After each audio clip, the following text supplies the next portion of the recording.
मित्रांनो, लग्नानंतर होईलच प्रेम या मालिकेच्या आजच्या भागामध्ये विक्रम आणि मानिनी पार्थला समजावत असतात की आता लग्नाचं वय झालंय, घे ना करून, किती दिवस थांबतोस. पार्थ म्हणतो अजून मला वेळ हवाय.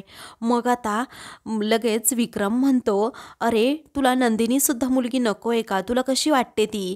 त्यावेळी पार्थ एकदम शांत बसतो आणि लगेच नंदिनीचा चेहरा त्याच्या डोळ्यासमोर येतो. नंदिनी बरोबर झालेल्या त्या सगळ्या भेटी त्याला आठवतात आणि ती किती छान आहे दिसायला, त्याचबरोबर ती किती समंजस आहे, तिच्यामध्ये धाडसीपणासुद्धा आहे असंही त्याला आता आठवतं. आणि मग तो म्हणतो नंदिनी. त्याला आता आश्चर्याचा धक्काच बसलेला असतो आणि तो गालातच हसतो. तेव्हा त्याच्या आईबाबांना म्हणजे विक्रम आणि मानिनीला समजतं की पार्थला नंदिनी आवडतीये. तेव्हा ते म्हणतात, पार्थ हे बघ, अजूनही विचार कर, तुला वेळ हवा असेल ना तर बाळा तो वेळ घे, असं ते मुद्दामहून म्हणत असतात. पार्थ म्हणतो तसा वेळ नको आहे मला. मग आता विक्रम म्हणतो नाही, विचार करायला वेळ हवा आहे ना तुला. बरं ठीक आहे मानिनी, जाऊ दे, त्याला वेळ दे त्याचा, असं म्हणून ते निघतात. पार्थ म्हणतो थांबा ना आई बाबा. मग आता ते दोघेही थांबतात आणि एकमेकांकडे पाहून हसतात, कारण त्यांना माहीत असतं आपल्या पार्थच्या मनात नक्की काय आहे ते. त्यावेळी विक्रम विचारतो, सांग ना नंदिनी कशी वाटते तुला. तेव्हा तो आता म्हणतो तशी मुलगी समंजस आहे, चांगली आहे, परंतु ज्या घरात जाईल ना त्या घराचं नंदनवन करेल खरंच, असं पार्थच्या तोंडून जेव्हा ऐकायला येतं. त्यावेळी आता विक्रम आणि मानिनी दोघेही खुश होतात. मग मानिनी म्हणते तीच माझी सून होणार आणि पार्थ तुझी ती बायको होणार, चालेल. मग आता पार्थ हो असं म्हणतो. त्याला आता एवढा आनंद झालेला असतो की त्याच्या चेहऱ्यावर तो स्पष्टपणे दिसत असतो. त्यावेळी विक्रम म्हणतो मी लवकरात लवकर धनंजयकडे जातो आणि याबद्दल सांगतो.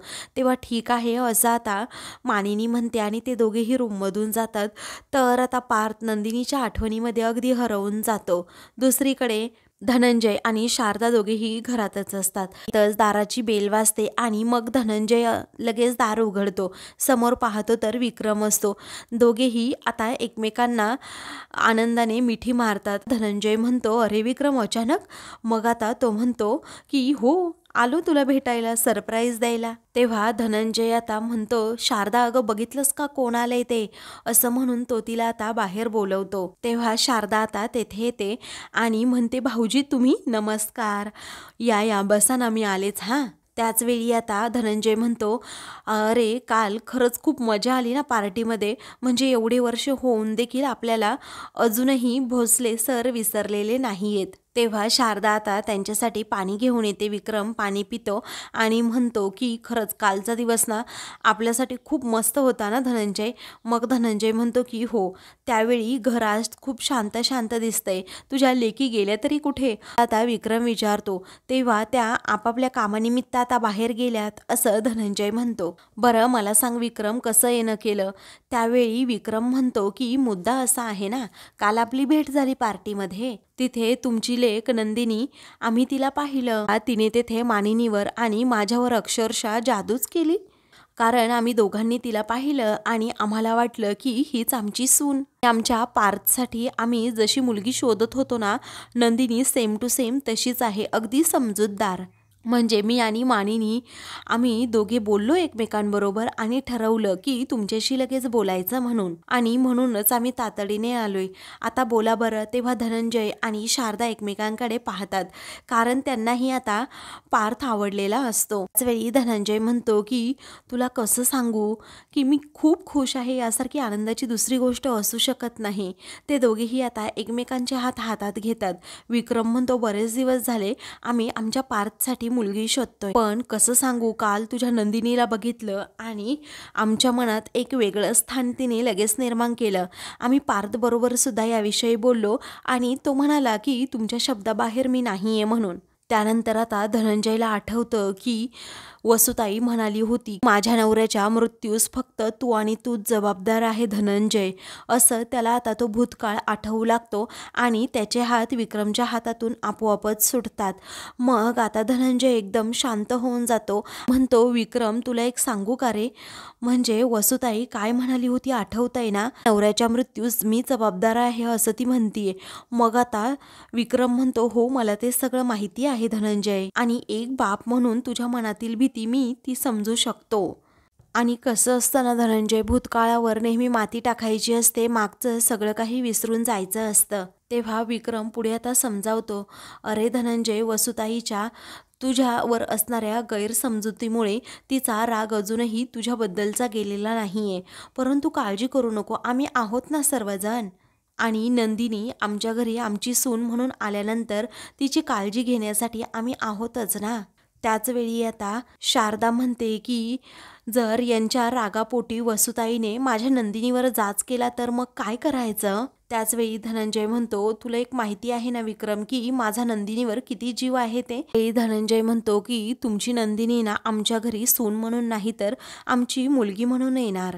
आणि मी खात्री देतो तुम्हाला की तुम्ही ठेवलंय ना त्यापेक्षा आनंदात जास्त आम्ही ठेवन तिला. आम्ही सर्वजण काळजी घेण्यासाठी आहोतच, तू टेन्शन घेऊ नको, असं आता विक्रम पुन्हा पुन्हा म्हणतो. मग धनंजय म्हणतो, ठीक आहे बघूयात आपण, म्हणजे नंदिनी बरोबर सुद्धा मी बोलतो आणि शारदा बरोबर सुद्धा एकदा बोलून घेतो. विक्रम म्हणतो की बरं ठीक आहे, तुम्ही बोलून घ्या नंदिनी बरोबर एकदा, मग अरे चहा पिऊन जा आता, बस इथे अगोदर, असं आता धनंजय म्हणतो. पण विक्रम म्हणतो, खूप घाई आहे अरे मला. शारदा म्हणते, अहो नुसती साखर तरी घेऊन जा, असं जाऊ नका रिकाम्या हात. हे दोघेही मित्र आता एकमेकांना मिठी मारतात. मग विक्रम म्हणतो, मानिनी खरंच खूप खुश होईल, तुला कसं सांगू धनंजय. त्याचवेळी आता शारदा तेथे साखर घेऊन येते आणि भाऊजी साखर घ्या असं म्हणते. मग आता तो साखर खातो आणि म्हणतो की पॉझिटिव्हली बोला हा तुम्ही आणि आम्हाला लगेच कळवा. तेव्हा ठीक आहे असं ते दोघेही म्हणतात. त्यानंतर विक्रम आता जेव्हा तेथून जातो ना तेव्हा धनंजयला आठवतं की म्हणजे वसुताईच्या नवऱ्याचा मृत्यू हा कसा झाला. जेव्हा मी वसुताईच्या नवऱ्याला फोनवर सांगत होतो की तू लवकरात लवकर घरी ये, परंतु तो साईडवर निघाला होता. मग काही अज्ञात माणसांनी लगेच वसुताईच्या नवऱ्याच्या पोटात सुरा खुपसला आणि त्यातच त्याचा मृत्यू झाला आणि त्याच्या मृत्यूस कारणीभूत वसुताई ही मलाच ठरवतीये. मी तर काही केलंच नव्हतं आणि मग तू कधीही सुखी राहू शकणार नाही, कारण तू माझ्या नवऱ्याचा मृत्यू घडवून आणलास, असं वसुताईच्या मनात गैरसमज झालेला असतो. असं आता धनंजयला तो भूतकाळ आठवल्यानंतर त्याच्या डोळ्यात चटकन पाणी येतं. दुसरीकडे आता नंदिनी आणि पार्थ दोघेही कॅफेमध्ये भेटतात. त्यावेळी नंदिनी विचारते, काय हो तुम्ही मला एवढ्या पटकन का बोलवून घेतलंस, म्हणजे काही काम होतं का. मग आता तो म्हणतो की काही नाही, कॉफी प्यायला. ती म्हणते, अहो माझ्या हातातील सर्व कामं सोडून मी इथे तुम्हाला भेटायला आली आहे. मग मनातच आता पार्थ विचार करतो, यांना घरच्यांनी गुड न्यूज सांगितली की नाही काय माहीत अजून. ती म्हणते, अहो कोणत्या विचारात आहात तुम्ही, सांगा ना मला कशासाठी बोलवलं. जर काही प्रॉब्लेम असेल ना तुम्ही निशंकपणे मला सांगू शकता, कारण आपण बेस्ट फ्रेंड आहोत. त्यानंतर तो विचारतो, कशा आहात तुम्ही. ती म्हणती, ॲब्सोल्युटली मी फाईन आहे अहो. मग पार्थला आता काय बोलावणं सुचत नसतं. तो लाजत लाजतच विचारतो, परवाच्या पार्टीनंतर आपल्या आयुष्यात असे बदल घडतील वाटलं नव्हतं काही. मग नंदिनी विचारते, परवाच्या पार्टीबद्दल म्हणजे नक्की काय म्हणायचे सांगा बरं. ती आता लगेच तिच्या होममधल्या काही गोष्टी सांगू लागते आणि म्हणते, बदल तसा काही झाला नाही होममध्ये एवढा. तेव्हा आता पार्थ म्हणतो, कसं आहे ना, म्हणजे आयुष्यात अशा काही इन्सिडंट घडत असतात आणि आपलं आयुष्य बदलून जातं. मग नंदिनी विचारते, तशा काही घटना घडल्या आहेत का पार्टीमध्ये. तेव्हा तो म्हणतो, नाही घडली का. मग आता ती म्हणते, तुम्ही हे विचारायला बोलवलंत का मला. त्यानंतर तो आता घरी कसे आहेत आणि आईबाबा काय म्हणतायत असं आता विचारत असतो. ती म्हणते, हो सगळेजण ठीक आहेत, आईबाबासुद्धा एकदम ओके आहेत. मला सांगा बरं तुम्ही नक्की कशासाठी मला इथे बोलवलंय, नंदिनी सारखी विचारते. तेव्हा पार्थ म्हणतो, हो मला वाटलं की तुमच्याकडे काहीतरी असेल बोलायला आणि म्हणूनच मी बोलवलं. तेव्हा नंदिनी म्हणते, ओ माय गॉड, मला ना तुम्ही खूप सरळ वाटला होतात, परंतु जवळजवळ ना तुम्ही ना असे पझलच आहात. तेव्हा ती आता त्याच्याकडे पाहून हसत असते आणि मग पार्थ म्हणतो, तुमची स्माईल ना खरंच खूप छान आहे, ऑसम. तेव्हा ती अचानक शांत होते आणि पार्थकडे पाहतच राहते. तेवढ्यातच शारदाचा सारखा नंदिनीला फोन येत असतो. तेव्हा ती म्हणते, आईचा फोन आलाय, असं म्हणून ती फोन कट करते. तेव्हा पार्थ म्हणतो, अहो फोन घ्यायचा असतो आईबाबांचा, काही अचानक अर्जंट आलं तर. आणि कसं आहे ना, हा फोन खूप महत्त्वाचा आहे, तुम्ही घ्या बरं फोन अगोदर. मग आता ती म्हणते, बरं ठीक आहे घेते. मग आता ती लगेच तो कॉल रिसीव करते आणि म्हणते, काय गाई बोल ना. तेव्हा नंदिनी नंदिनी, तू जिथे कुठे असशील ना बाळा, हातातील काम सोडून लवकरात लवकर घरी ये, असं शारदा म्हणते. त्याच वेळी आता नंदिनी विचारते, काय गं आई, काही सिरियस नाही आहे ना? मग आता ती म्हणते, नाही गं बेटा, आनंदाची बातमी आहे, लगेच घरी ये. तेव्हा ठीक आहे असं नंदिनी म्हणते. तर पार्थला कळून चुकलेलं असतं की नक्की कशासाठी तिच्या आईबाबांनी तिला घरी बोलावलंय. त्यानंतर आता तिची आई जेव्हा असं म्हणते ना की लवकर घरी ये, तेव्हा आता नंदिनीचीच तारांबळ उडते. ती म्हणते की हो हो आई, येते मी घरी, असं म्हणून ती जेव्हा फोन ठेवते तेव्हा आता पार्थ विचारतो, काय झालं? मग आता ती म्हणते, काय आहे ना, आज कळतच नाही, सगळेजण म्हणत आहेत की अर्जंटली तू घरी ये. आता तुम्हीसुद्धा अर्जंट इथे भेटायला बोलवलं पण काही सांगितलं नाही. आता घरी गेल्यानंतर अजून काय होणार आहे ना काय माहीत. तेव्हा ती विचारते, तुम्हाला माहीत आहे का? मग आता तो म्हणतो, नाही आई सांगतील ना घरी गेल्यावर. तेव्हा ती म्हणते, काय म्हणजे तुम्हाला माहिती आहे का? तेव्हा तो म्हणतो, नाही हो, तसं काही नाही. तेव्हा भेटू आपण पुन्हा हां पुढच्या नेक्स्ट मीटिंगला, असं आता पार्थ म्हणतो. तेव्हा ती आता सी यू असं म्हणते आणि तिथून जायला निघते. मग तो आता तिथे बसतो आणि आपला घाम अगोदर पुसतो, कारण नंदिनीबरोबर बोलताना त्याला पूर्णपणे घाम आलेला असतो, तो घामाघूम झालेला असतो. नंदिनीला घरी गेल्यानंतर आता सर्व गोष्टी समजणार, या विचाराने तो आता खूप घाबरतो आणि लगेच पाणी पितो आणि एकदम शांत होऊन जातो. दुसरीकडे शारदा आणि धनंजय दोघेही आता आपल्या नंदिनीचं नक्की काय होईल याचा विचार आता करू लागतात, कारण आता वसुताई तेथे आहे म्हटल्यानंतर तिने जर आपल्या नंदिनीवर तो राग काढला तर काय करायचं याचा देखील ते विचार करतात. कारण याची काळजी खूप शारदाला वाटत असते, कारण प्रत्येक वेळी विक्रम भाऊजी हे घरी नसतीलच आपल्या नंदिनीची बाजू घ्यायला. आणि प्रत्येक वेळी काय होईल माहिती आहे का, विक्रम भाऊजींची उगीच तारेवरची कसरत होणार आहे, कारण आपल्या नंदिनीला जर त्रास दिला तर ते विक्रम भाऊजींना आवडणार नाही. मग आता धनंजय म्हणतो, शारदा अगं किती काळजी करशील तू, तो सगळा भूतकाळ तेव्हाच संपला, कारण कोर्टाने मला निर्दोष ठरवलं होतं. मी तिच्या नवऱ्याच्या मृत्यूस जबाबदार नाहीये हे मला आणि त्याचबरोबर कोर्टाला, त्याचबरोबर विक्रमला सुद्धा माहीत आहे. आता विक्रम एवढ्या विश्वासाने आपल्याबरोबर पुन्हा नातं जोडण्यासाठी हात पुढे करतोय, तितक्याच विश्वासाने आपणही त्याचा हात धरायला हवा की नाही, सांग बरं मला. मग आता ती म्हणते की हो ते ठीक आहे, परंतु मनामध्ये माझ्या शंकेची पाल चुकचुकते, एवढंच, बाकी काही नाही. त्यापुढे शारदा खूप या गोष्टीचा विचार करते आणि म्हणते, या सगळ्यातून पार्थसारखा जोडीदार आपल्या नंदिनीसाठी जर मिळणार असेल ना, तर आपल्याला अजून काय हवं, कारण पार्थ हा सक्सेसफुली एक बिझनेसमॅन आहे, त्याचबरोबर आपल्या वडिलांच्या पावलावर पाऊल ठेवून तो पुढे चालतोय आणि खरं म्हणजे तो खूप गुणी मुलगा आहे, अगदी शांत आहे आपल्या नंदिनीसारखा. दोघांचा जोडाही शोभतोय, दोघांची विचारही जुळतायत. पार्टीमध्ये आपण पाहिलं ना, दोघे सतत एकमेकांबरोबर होते. तेव्हा धनंजय म्हणतो, ते सगळं असेल ना तरीही आपण नंदिनीला एकदा विचारूयात, नक्की तिचं मत काय आहे, मग पुढचं सर्व ठरवूयात, चालेल? शारदा आता ठीक आहे असं म्हणते. त्याचवेळी आता तेथे नंदिनी येते आणि विचारते, काय हो आई बाबा, तुम्ही मला एवढ्या लवकरात लवकर बोलवून घेतलं, काही घडलंय का? मग आता ती जरा काळजीनेच विचारते. तेव्हा धनंजय म्हणतो की काहीतरी इंटरेस्टिंग घडणार आहे, म्हणूनच तुला इकडे आम्ही बोलवून घेतलंय. तेव्हा ती विचारते, म्हणजे नक्की काय? मग आता तो म्हणतो, हो सांगतो मी. ते अगोदर तिला अगदी शांतपणे बसायला सांगतात. मग नंदिनी तिथे सोफ्यावर बसते. तेव्हा ती आता विचारते, तुम्ही दोघे असं का करताय? मग आता ते म्हणतात, शांतपणे बस आता एकदम. मग आता ती म्हणते, मला टेन्शन आलंय आता. तेव्हा शारदा म्हणते, टेन्शन घेण्यासारखं काही नाहीये, फक्त बाबा काय म्हणतात ना त्याचं तू खरं खरं उत्तर दे. तेव्हा नंदिनी म्हणते, हो देते मी उत्तरं, अशी उत्सुकता ताणून धरू नका आणि विचारा प्रश्न, बाबा काय विचारायचं आहे तुम्हाला? त्यावेळी धनंजय आता विचारतात, बरं मला एक सांग, विक्रमचा मुलगा पार्थ आहे ना, त्यांच्याविषयी तुझं काय मत आहे, मला ते एकदा सांग स्पष्टपणे. तेव्हा नंदिनी म्हणते, पार्थ, आता त्यांचं काय एवढं? तेव्हा नंदिनी म्हणते की अहो ते चांगलेच आहेत. तेव्हा धनंजय विचारतो की बस एवढंच आहे का? अगं एखाद्या चांगल्या मुलाच्या काही क्वालिटीज असतील ना त्याच्यामध्ये. त्यावेळी नंदिनी आता पार्थबद्दल बोलू लागते, मी जेवढं ऑब्झर्व केलंय ना बाबा, तेवढे ते खूप शांत आणि संयमी आणि एकदम हुशार आहेत आणि ओव्हरऑल अगदी डिसेंट पर्सनॅलिटी आहे आणि एक रेअर क्वालिटी सुद्धा आहे, तेव्हा शारदा विचारते, कोणती? मग आता नंदिनी म्हणू लागते की ते खूप चांगले लिस्नर आहेत. पण त्यांच्याबद्दल तुम्ही एवढं का विचारताय असं नंदिनी विचारते. मग आता धनंजय म्हणतात की अगं पार्थचं स्थळ आलंय तुझ्यासाठी. तेव्हा तिला अचानक असं धक्का बसल्यासारखं होतं आणि ती म्हणते काय?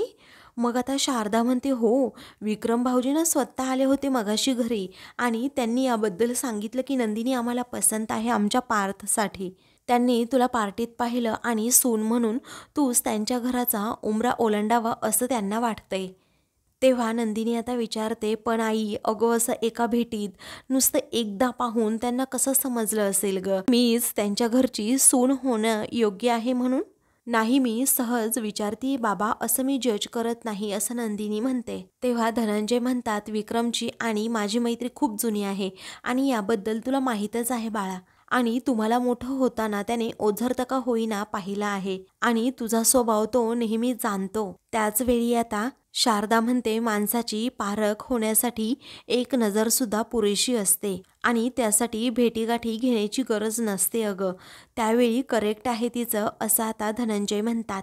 हे बघ नंदिनी, एक बाप म्हणून मी तुला ठामपणे सांगतोय, अगं विक्रमचा मुलगा फक्त पार्थ नाही तर त्याचं संपूर्ण कुटुंब अगदी चांगलं आहे आणि मायाळू सुद्धा आहे. तुला अगदी खुश ठेवतील ते. आणि तुला न विचारता मला पुढे काहीही बोलायचं नाहीये. त्यावेळी नंदिनी म्हणते, बाबा या सगळ्या बाबतीमध्ये तुम्ही मला विचारण्याची खरंच काही गरज नाहीये. मी तर तुमच्या शब्दाबाहेर नाहीये. आता तुम्हाला तर माहीत असेलच ना, कारण जगातील सर्व आईवडील आपल्या मुलांच्या चांगल्याचाच विचार करतात आणि तुम्ही सुद्धा माझ्या चांगल्याचाच विचार करून हा निर्णय घेतला असेल यावर माझा पूर्णपणे विश्वास आहे. मी कधीही तुमच्या इच्छेचा अनादर करणार नाही. तुम्ही जे ठरवाल ना तेच बाबा. जी तुमची इच्छा तीच माझी इच्छा असं म्हणून ती गोड लाजते. त्यावेळी शारदा आता खुश होते आणि म्हणते, नंदिनी मला माहीत होतं आमच्या इच्छेच्या विरोधात तू कधीही जाणार नाही. तुझ्यासारखी सुस्वभावी मुलगी आम्हाला मिळाली हेच आमचं भाग्य आहे. त्याच वेळी आता नंदिनीचा गोड पापा तिची आई घेते आणि मग सर्वजण खुश असतात. तसंच तेथे आता काव्य आणि आरू या दोघीही येतात. मग काव्या म्हणते, ओ आई अगं तू तिचं किती लाड करतेस ग. म्हणजे या घरामध्ये कोण चांगलं असेल तर ती फक्त नंदिनीताई आणि आम्ही आपल्या काय वेडपट.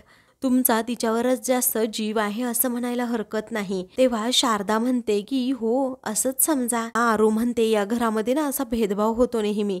मग आता काव्या म्हणते, हो बरोबर आहे आणि त्यामुळेच या घरात ना आपण असं उपोषणाला बसायचं. तेव्हा धनंजय म्हणतो, ठीक आहे मग करा उपोषण. तुमच्या मागण्या काय आहेत सांगा बरं असं धनंजय म्हणतो.